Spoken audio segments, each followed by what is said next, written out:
This is my breakfast. I just pop it in microwave on defrost for 1 minute and 10 seconds. This is sticky date and butterscotch Easter bun. Look how nice that is. Oh, look at those dates there. And then, oh, that's dates probably, and raisin. It's so good. And I use butter because butter is better. Brecky. Okay, see how it's nice and soft, nice and soft. And when you bite into it, don't even have to chew it. Okay, let's go outside. Look at some succulents. I'm gonna go take my coffee and my Easter bun.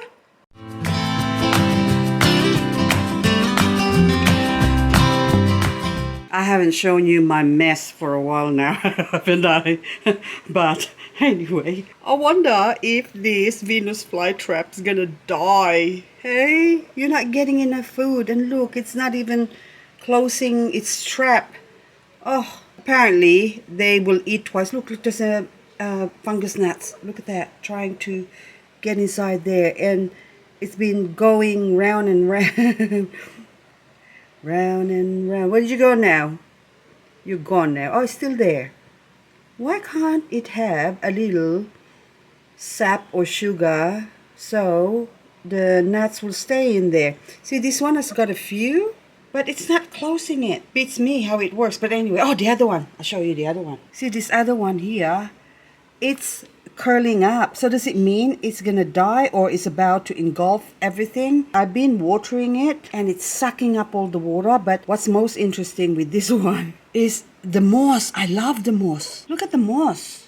Aren't they gorgeous? And hang on, look, nuts everywhere. But anyway, look, my experimentations, that's intentional. So these are very hardy growing. That's my belladonna that I head chop, and then now I put it there and have been TORTU ring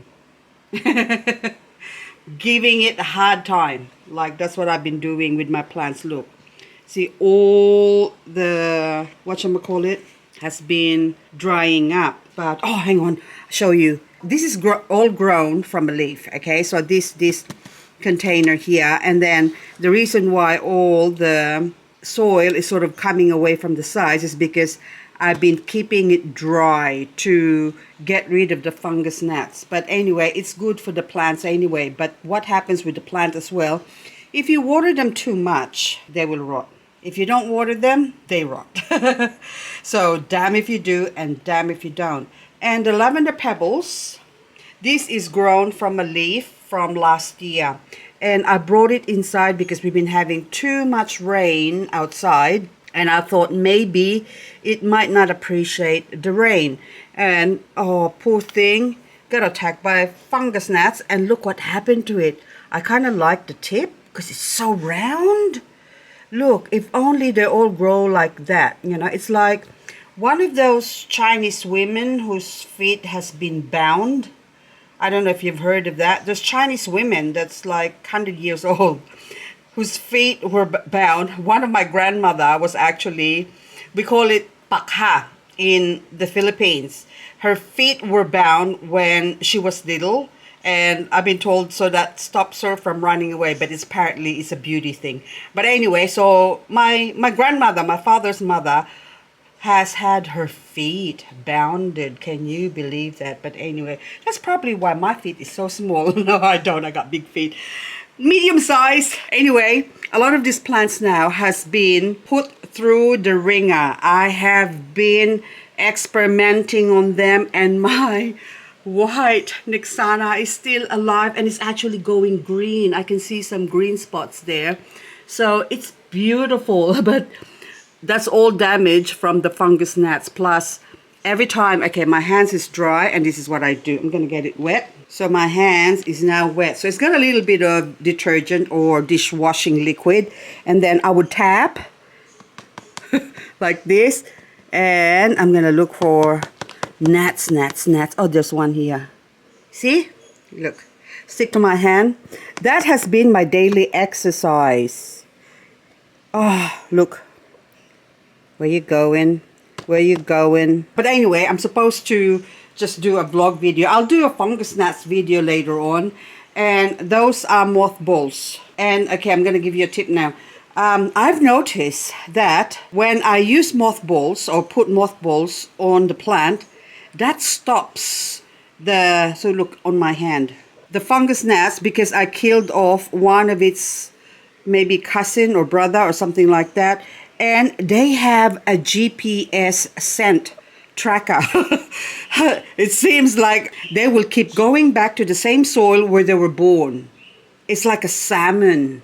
You know, the fish, when they're born, they travel thousands of miles away from where they were hatched.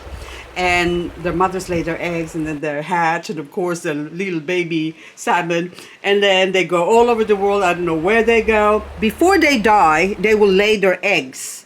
So I don't know how long the cycle, a year or two or something like that, but anyway, it's not very long, short. And then they will travel through the same course that they were born in and die from exhaustion, okay, basically, but they lay their eggs and then they die. Anyway, so it's something like that the gnats have. They're like a homing device that, or a homing scent. So if I put mothballs, I notice that it disrupts their scent or tricks their scent, and then they go crazy. They don't know where to go, and then they end up in my trap here, my sticky paper. Look, the sticky paper here. Come follow me, look at that. So it doesn't really matter whether it's a yellow one or a white one. And this one, actually, I've had less gnats now, because this one, this trap, normally it's like 1 week before, that is just covered. You won't even see any white patch in there. And this one has been in here for about 2 weeks now. So I'm making progress with my gnat experiments, gnats. Anyway, oh, hang on, this one, look, it's about to die. This is my Echeveria Sagita variegata. I have a couple of plants that does this. One of them is a Polydonis that I noticed. Look, it's already drying. But this one is grown from a leaf. And then, see the only one? So I've already taken that. I've actually shown this one in one of my vlog videos. Okay, that's the flower already. And it had pink flowers. And so I just left it. I just want to see if it will grow. And it does. See, it's got aphids, I think, at one stage. And look, there's a baby plant growing. So if you just leave it, it will grow. And then where the flower came from, if you take that off, or I take that off, that will grow into another baby plant that will hopefully don't grow flower. Okay, so now whether this one will continue to be flowering or not, I think that's a proper plant now. Then this one, this is a Crassula, one of those moneymaker things. And then variegated. This one now, it's just such a prolific grower. Look at that. And all those marks, because I've been wetting my hand. I'm doing my gnat exercise. And then I would stir them up like this. I would shake it off. And then they would jump around. And I would just go, see, look, there's some remnants of gnats. Different things. But anyway, this one has got a little mealybug. But that's probably already dead. This is, what are you, Pudgy? Oh, no, it's not. It's a sand from when I watered this. It just dropped there. I thought it's mealybug. Surprise, there's no mealybug at the moment. Look at the gnats, because oopsie, I'm trying all different sorts of experiment with the gnats. But anyway, as I said, it's already video later on. Also, yeah, I want to show you this from one leaf. Look at that.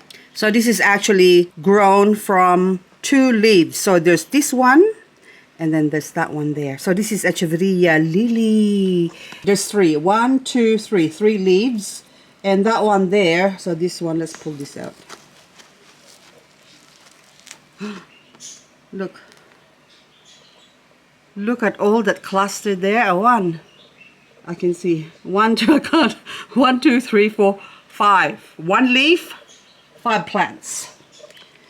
Okay, so you got 5 plants, which, look at that. Hi, isn't it gorgeous?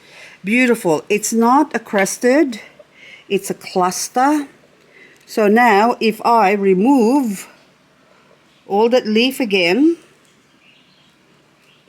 these tiny little things again, and I just drop it there.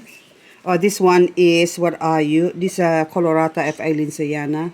Anyway, this one now, I'm repotting that. Okay. So, can you believe that? And also look, this one is a Purpusorum red. Look how beautiful that is. Oh, gorgeous. It's a Purpusorum. But anyway, and the mother plant wasn't that red. And yet that one is one leaf. Look, one leaf. One leaf, grown from one leaf. 1, 2, 3, 4. And you can see the leaf dried up. And there you go. I really have to separate this and look. Yeah. Beautiful. And then you can see that's the leaf there. Okay. And 4 plants. Isn't that gorgeous? Should I put it in the same pot or should I separate them? Yeah, let's do a separating video. How to separate cluster. Yes, we'll do that. Okay, so also this one, because this is Paris over here, I need to remove that Paris one there because, again, it's the same thing. It's got 1, 2, 3 cluster. So this one more lily here and Ellen over here. That one is Margaret Rose, and this one, Echeveria Unguiculata. This thing, when I got it, Kanya gave it to me. Thank you, Kanya. Look at your Unguiculata. It's all nice and plump now. It was like really dry. I mean, I kid you not. It's like all wrinkled, more wrinkled than this, like this. It was like this when she gave it to me. Now look at it. It's all plump up. So now I have one Unguiculata. Now I have another one. So the one I've got is sort of a hybrid. It's got really white, like gray color. Okay, another one. I'm going to show you this. I was supposed to go outside, but I just remembered I haven't done this area for a while, so I thought I'll give you an update. Now, this one here is called Studebaker. This is how cray-cray these plants are. This is also Studebaker. Can you believe that? It looks like a Swaziensis. I love wondering what would happen if I put this plant in here with the fungus gnats. Will they survive? See, watching too much Sesame Street when I was a little girl. Okay. Okay, now, I wasn't a little girl. We didn't get TV until I was, I think, 11 years old. So anyway, I wasn't little anymore. Anyway, Studebaker, look at that. And can you see, that one is colorata. See, colorata F.A. Lindsayana, Studebaker. And the same plant, because I only have one Studebaker. This Studebaker is unreal. I mean, unreal bad. I'll tell you why later on. And then that's Studebaker. Now, I don't have space here, but look, compare the two. Compare the two. I'm like one of those superannuation commercials. Compare the two. One has got lots of babies. The other one hasn't been putting his superannuation in, and look what happened. He's gone fat. And there was 2 of them. There's that other one. And of course, because I was doing my experimentation with the gnats, and that rotted and died. But it's still growing again, so you can see that sort of. Anyway, Studebaker, this is the only plant. When I bought it, I paid $22 for like a big plant. And it's got a couple of babies in it. And then it grew and grew and grew. And then I ended up with like 5. And then all of a sudden, just out of the blue, the whole lot just rotted, root rotted for no reason. There was no rain, no nothing. It just decided to die. And when it died, I was able to save some leaves, but only one plant grew from all the leaves. So they're all rotted and died. And then that one plant, this is now 3 years later, or maybe 3.5. And then that one leaf grew into a big mature plant again. And I was able to propagate it. And after I propagated it, decided to die again, and then I'm left with one plant, and then that one plant done the same thing again. Like every year, it's just this ritual of growing and dying, but it's only with the Studebaker, and I don't understand that. There's also another plant, Gaia, Echeveria Gaia, outside, done the same thing. Nice big plant, only wonder with the Gaia. This is what I noticed. When they have babies, you try and separate them. They don't like to be separated from their babies. I think they have an open wound and then they decide, that's it. I have an open wound. You cut me. Now I'm dead. Anyway, so this one I got 1, 2, 3, 4, 5. They're all separated because all I've been doing is that again. So another one. So I think this is the only way I could grow this plant. Although it looks very similar to Swaziensis. See, I'm already propagating right before your very eye. Okay, so because that's going to grow again because the soil is dry as well. I've been keeping them all dry, so the gnats, I'm going to get one leaf from each plant. And then that way I'm forming a strain. So you go here, Studi. And we'll do the same one. So anyway, guys, I think my chit-chatting is already long and we still didn't go outside. Maybe I'll do the next video outside because I've got something magnificent to show you outside. But anyway, guys, that's all for now. And my Rosulares, I have one plant. It's still outside. These are all grown from inflorescent leaves. And there's a mealybug because, look, see the mealybug there? So it pays to just check your plants. There you go. That's a mealybug. That's now, ooh, blood. I got mealybug blood.